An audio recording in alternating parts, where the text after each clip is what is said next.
আজ দুপুরে লাঞ্চে বানিয়েছিলাম তেল পটল। পটলগুলোকে খোসা ছাড়িয়ে তারপর ভালো করে ধুয়ে নিলাম। কড়াইতে সর্ষের তেল গরম করে লবণ ও হলুদ দিয়ে পটলগুলো ভালো করে ভেজে নেব। চিংড়ি পটল খেতে খেতে বোর হয়ে গেছি, তার জন্য আজকে বানিয়ে নিলাম তেল পটল। পটলগুলো লাল লাল করে ভাজা হয়ে গেছে, এবার পটলগুলো তেল থেকে তুলে নিলাম আর ওই ভাজা তেলেই কিছুটা পরিমাণ সরিষার তেল অ্যাড করলাম। অ্যাড করে দুটো শুকনো লঙ্কা ও 1 চামচ জিরা অ্যাড করব।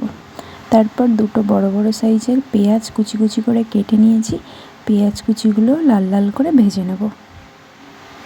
আমার এই ভিডিওগুলো যদি তোমাদের ভালো লেগে থাকে অবশ্যই আমার চ্যানেলটি সাবস্ক্রাইব করে দিয়ে পাশে থেকো। পেঁয়াজগুলো লাল লাল করে ভাজা হয়ে গেলে এখানে পেস্ট মশলা অ্যাড করব।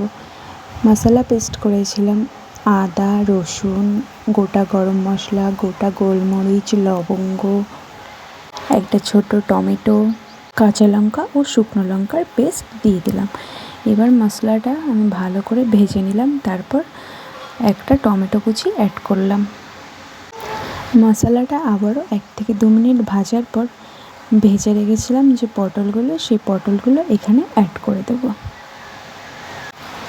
পটলের সাথে মশলা মিক্স হয়ে গেছে। এখানে আমি জল আগে থেকে উষ্ণ গরম করে রেখেছিলাম, সেই গরম জলটা পটলে অ্যাড করলাম। 2 থেকে 3 মিনিট ফোটানোর পরে গরম মশলা অ্যাড করে পটলটা নামিয়ে নিলাম। আর দেখো তেল পটলটা দেখতে ঠিক এরকম হয়েছে। অবশ্যই কিন্তু কমেন্ট বক্সে জানিও আজকের এই রেসিপিটা তোমাদের কেমন লাগলো। তাহলে চলো আজকের মতন টাটা, দেখা হবে আবার নেক্সট ভিডিওতে। Bye bye everyone, take care.